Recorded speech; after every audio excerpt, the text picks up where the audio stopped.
Marx and the kids.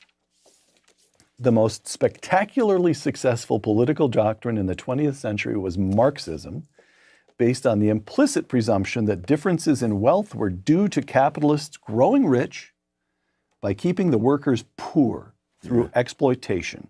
Now, what was wrong with that assumption?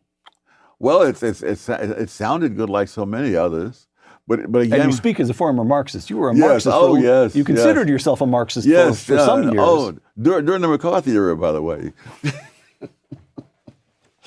Tom Sowell always swimming against the stream.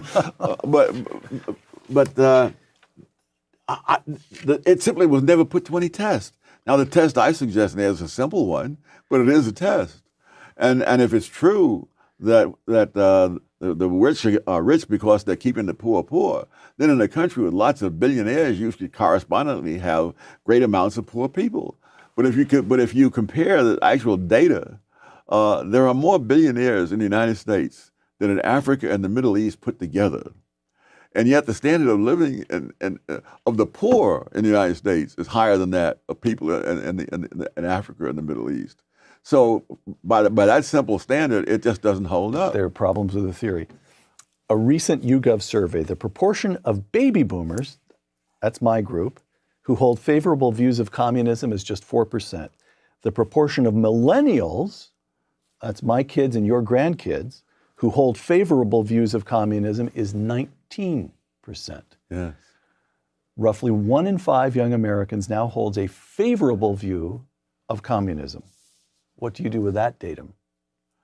Well, I think I get very pessimistic. More